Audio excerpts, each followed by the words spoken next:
శ్రీకాకుళం జిల్లా పాతపట్నం మండలం రౌతు లక్ష్మీపురం ప్రాథమికోన్నత పాఠశాల ప్రధాన ఉపాధ్యాయులు టి అప్పారావు అధ్యక్షతన పాతపట్నంకు చెందిన రామరాజు చారిటబుల్ ట్రస్ట్ అధ్యక్షులు జాతీయ ఉత్తమ ఉపాధ్యాయ అవార్డు గ్రహీత పౌరశల్లి రామరాజు ఆధ్వర్యంలో కార్యక్రమం జరిగింది. రామరాజు చారిటబుల్ ట్రస్ట్ మాజీ అధ్యక్షులు పౌరశల్లి శ్రీరాములు 7వ వర్ధంతి, పారశల్లి అప్పలస్వామి 14వ వర్ధంతి సందర్భంగా విద్యార్థులకు దేశభక్తి గీతాలు పోటీలు నిర్వహించి గెలుపొందిన వారికి జాతీయ నాయకుల జీవిత చరిత్ర పుస్తకాలు, విద్యా సామాగ్రి, పరీక్ష అట్టలు, పెన్నులు అతిథుల చేతుల మీదుగా అందజేయడం జరిగింది.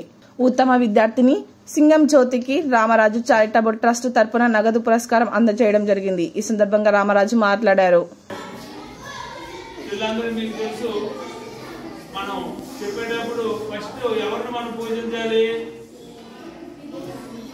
చెప్పండి, మనం ఎవరిని ముందు పూజించాలి? తల్లిదండ్రులు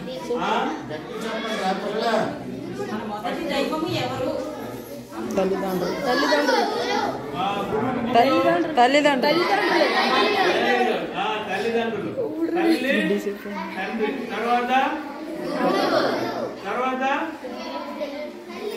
అతిథులు. అంటే మనకి ఉపకారం చేసిన వాళ్ళు పెద్దలు, వెరీ గుడ్ పెద్దలు. ఆ తర్వాత దైవం అన్నారు. దైవం ఎక్కడ కూడా స్థానం లేదు. చూసిన తల్లి, తండ్రి, మనం శ్లోకం ఉందా? మాతృదేవ భవ, తర్వాత అతిథి దేవో భవ. భగవంతుడి దేవభావం ఎక్కడ ఉందా? అంటే భగవంతుడి కంటే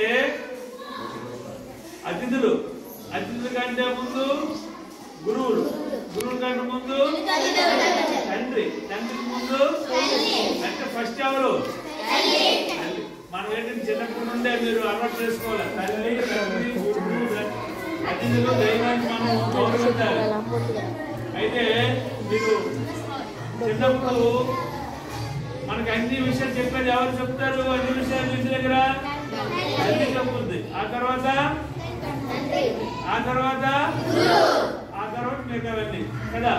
ఒక చిన్న ప్రశ్న, మీరు బడికి వచ్చినప్పుడు ఎంతమంది మీ తల్లికి, తండ్రికి బడికి వెళ్తారని చెప్తారో చేతులు ఎత్తండి. ఎంతమంది చెప్తున్నారు? అబద్ధం చెప్పకూడదు. మరొక మాట, ఎవరికి తల్లికి తండ్రికి నమస్కారం చేసి వస్తున్నారు ఎంతమంది? బడికి వచ్చేటప్పుడు అమ్మ నేను బడికి వెళ్తాను నమస్కారం జరుగుతున్నా ఎంతమంది? ఎంతమంది?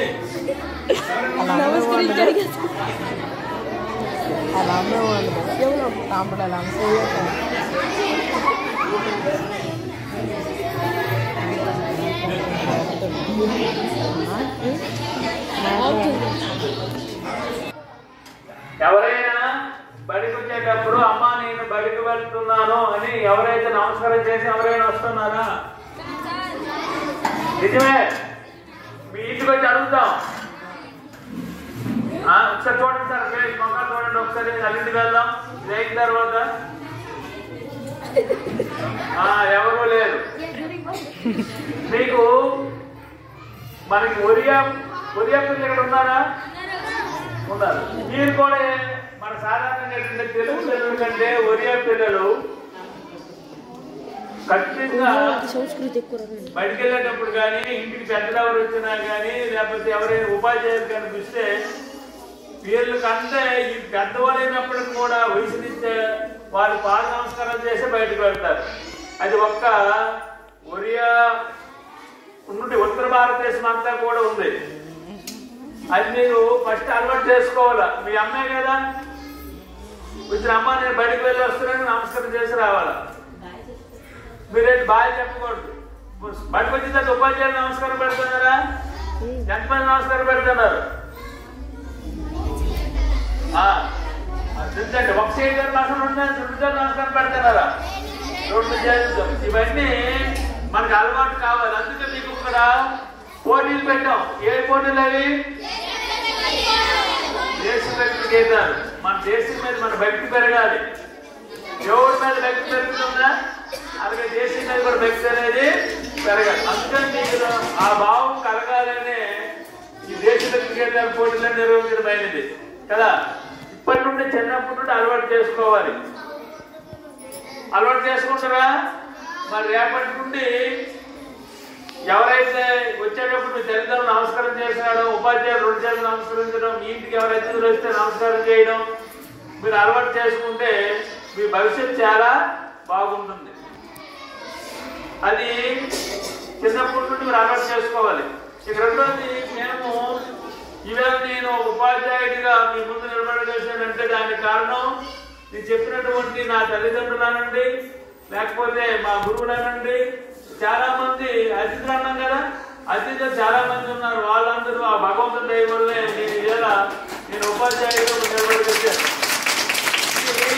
చిన్నప్పుడు తెలియదు, పెద్ద అయితే తెలుస్తుంది వాళ్ళ విలువ ఏమిటో. కనుక నేను కోరేది చివరికి ఏంటంటే, మనం ఉన్నంత వరకు అంటే వాళ్ళు ఉన్నందుకు మనం పూజ చేస్తాం, జనరల్గా తల్లిదండ్రులు గౌరవిస్తాం, అది కూడా కొంతమంది లేదు. కానీ వాళ్ళు చనిపోయిన తర్వాత కూడా మనం ఉన్నంత వరకు వాళ్ళు గుర్తు చేసుకోవాలి. ఎందుకంటే మనం బాగా వచ్చిన ఎక్కమ 2 ఎక్కమని సరే 10 సంవత్సరాలు చదవకపోతే మర్చిపోతాం కదా. అందుకు ఇవన్నీ ఏంటంటే పూర్వం పెద్దలు సంక్రాంతి కానీ లేకపోతే దీపావళి కానీ ఒక్కొక్క భాష ఒక్కొక్క కమ్యూనిటీ వాళ్ళు ఏమో పెద్దలు ఒరియా ప్రజలు ఉన్నారు, వాళ్ళు దీపావళికి దీపావళికి కదా పెద్దలందరూ పిలుస్తారు. తెలుగు వాళ్ళందరూ ఏంటంటే సంక్రాంతికి పిలుస్తారు. ఎందుకు ఇవన్నీ వాళ్ళు మనం గుర్తు చేసుకోవడానికి, ఎందుకంటే వాళ్ళు మనం అంతా రుణపడి ఉన్నాం. కనుక మీరందరూ కూడా మీ తల్లిదండ్రులు గౌరవించండి, అతిథులు గౌరవించండి, బాగా చదువుకోండి, చదువుకొని మంచి పేరు చేసుకొస్తే మరి మీరు బాగా ప్రయోజకులైతే మీ తల్లిదండ్రులు ఆనందిస్తారు. అంతకంటే ఎక్కువగా ఆనందించే వాళ్ళు